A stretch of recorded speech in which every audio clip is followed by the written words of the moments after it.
If you've ever driven down a country road at dusk, you may have seen bats hanging upside down from the trees. But why do they hang like that? Wouldn't it be more comfortable to hang from a branch the right way? You might think a bat hanging upside down looks pretty goofy. Yeah. But there are actually very good reasons for this unusual behavior. Bats are mammals, so unlike birds, they can't just perch on a branch. Their feet aren't designed for it. They need to curl their claws into the bark to hang on. But if they're hanging from their feet, how do they get their head and torso off the ground so they can see around them? The answer is flexible spines. Unlike humans and most other mammals, whose spines are rigid to support our upright posture, a bat's spine is made of many small, loosely connected segments. This allows them to bend and twist their bodies into all sorts of shapes, including upside-down U's.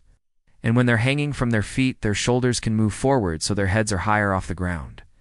That makes it easier for them to see potential predators coming, which is important because bats are nocturnal, and predators like owls often hunt them at dusk and dawn. Hanging upside down also gives bats a better vantage point to spot tasty insects. It's not just about seeing in the dark.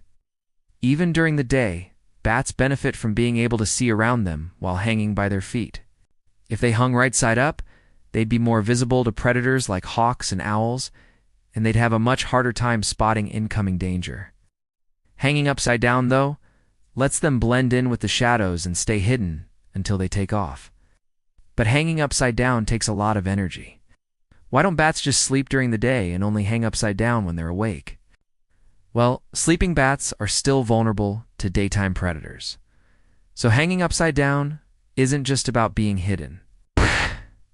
It's also about being ready to escape quickly. A bat's flexible spine allows it to launch itself into the air without needing to get its bearings, like an animal with a rigid spine would. In other words, they don't need to turn themselves right side up before taking off, because they can fly upside down just as well. In fact, when a bat is hanging upside down, it's already in flying position. All it has to do is unfurl its wings, which are attached to its ankles, and it's ready to go. Flying upside down is actually pretty easy for bats. Just like we can walk and run in any direction, bats can fly in any direction relative to their body. Thanks to their flexible spines, they don't even need to worry about their wings getting tangled. When they hang upside down, their wings are neatly tucked behind their bodies.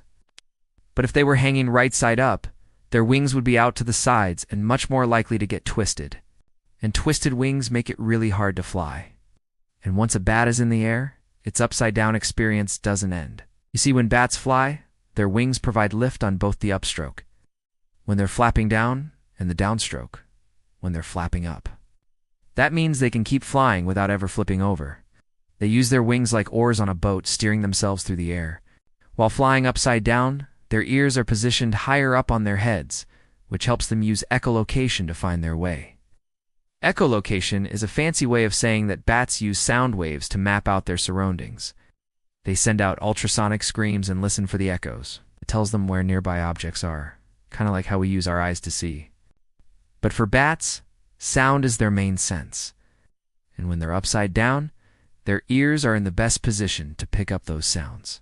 So from spotting predators, to finding food, to navigating through the darkness, there are lots of benefits to hanging upside down.